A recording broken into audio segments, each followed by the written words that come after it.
ಪ್ರವಾಸ ತಾಣಗಳ ಪರಿಚಯ. ಪ್ರವಾಸ ತಾಣಗಳ ಪರಿಚಯ. KPTV ಚಾನಲ್ಗೆ ಆತ್ಮೀಯ ಸುಸ್ವಾಗತ. ಬನ್ನಿ ಸ್ನೇಹಿತರೆ, ನೋಡೋಣ ಇಂದಿನ ಬ್ರೇಕಿಂಗ್ ನ್ಯೂಸ್ಗಳನ್ನು. ಇವತ್ತಿನ ಬ್ರೇಕಿಂಗ್ ನ್ಯೂಸ್ ಜೋಗ ಜಲಪಾತದ ಬಗ್ಗೆ. ಬನ್ನಿ ಫ್ರೆಂಡ್ಸ್, ನಮ್ಮ ಪ್ರತಿನಿಧಿಯಾದ ಅಮಿನಾ ಅವರು ಮಾಹಿತಿಯನ್ನು ಕೊಡುತ್ತಾರೆ. ಹಲೋ ಅಮಿನಾ ಅವರೇ, ನನ್ನ ಧ್ವನಿ ಕೇಳಿಸುತ್ತಾ? ಹಲೋ, ಇನ್ನೊಂದು ಮೈಕ್ ಇರಬೇಕಾ?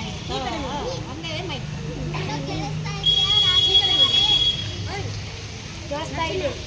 ಜೋಗ ಜಲಪಾತ ಕರ್ನಾಟಕದ ಅತಿ ಎತ್ತರದ ಜಲಪಾತವಾಗಿದೆ. ಹಾಗೆಯೇ ಇದು ಭಾರತದ ಎರಡನೇ ದೊಡ್ಡ ಜಲಪಾತವಾಗಿದೆ. ಇದು ಶರಾವತಿ ನದಿಯಿಂದ ಹರಿದು ಬಂದು ಶಿವಮೊಗ್ಗ ಜಿಲ್ಲೆಯ ಸಾಗರ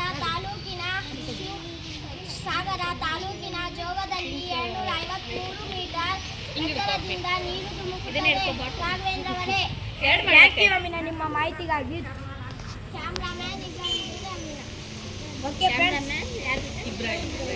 ಫ್ರೆಂಡ್ಸ್, ಇದರ ಬಗ್ಗೆ ಹೆಚ್ಚಿನ ಮಾಹಿತಿಯನ್ನು ನಮ್ಮ ಇನ್ನೊಬ್ಬ ಪ್ರತಿನಿಧಿಯಾದ ಟಿ ಅಂಜಲಿ ಅವರು ಮಾಹಿತಿಯನ್ನು ಕೊಡುತ್ತಾರೆ.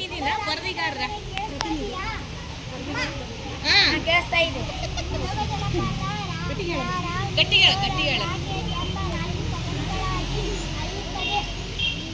ಫೋಟೋ ಕ್ಲಿಕ್ ಮಾಡು.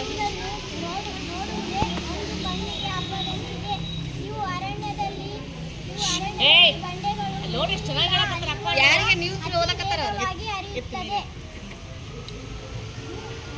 ಥ್ಯಾಂಕ್ ಯು ಟಿ ಅಂಜಲಿ, ನಿಮ್ಮ ಮಾಹಿತಿಗಾಗಿ. ನೆಕ್ಸ್ಟ್,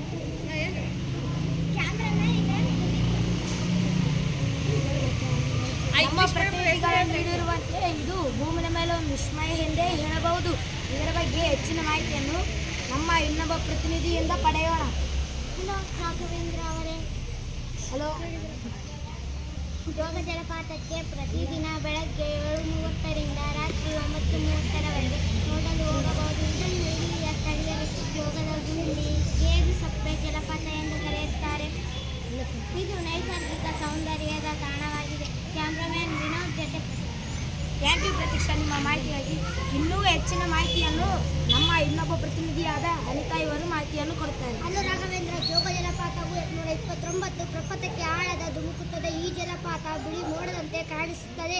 ಅಕ್ಟೋಬರ್ನಿಂದ ಫೆಬ್ರವರಿಯವರೆಗೆ ಅನೇಕ ಪ್ರವಾಸಿಗರನ್ನು ಸೆಳೆಯುತ್ತದೆ. ಮಹಾತ್ಮ ಗಾಂಧಿ ಜಲವಿದ್ಯುತ್ ಯೋಜನೆ ವಿದ್ಯುತ್ ಸಾಧನ ಸ್ಥಾವರ ಇಲ್ಲಿದೆ. ಇಲ್ಲಿ ಸಾರಂ ವಿಶ್ವೇಶ್ವರಯ್ಯನವರು ಭೇಟಿ ನೀಡಿದ್ದಾರೆ. 1939ರಲ್ಲಿ ಜಲವಿದ್ಯುತ್ ಯೋಜನೆ ಪ್ರಾರಂಭವಾಯಿತು. ಇದು 120 ಮೆಗಾವ್ಯಾಟ್ ವಿದ್ಯುತ್ ತಯಾರಿಸುತ್ತಾರೆ. ಕ್ಯಾಮ್ರಾಮನ್ ಶ್ರೀನಿವಾಸ್ ಜೊತೆ ಅನಿತಾ. ಥ್ಯಾಂಕ್ ಯು ಅನಿತಾ, ನಿಮ್ಮ ಮಾಹಿತಿ. ಇಲ್ಲಿಗೆ ನಮ್ಮ ಕಾರ್ಯಕ್ರಮ ಮುಕ್ತವಾಗುತ್ತದೆ.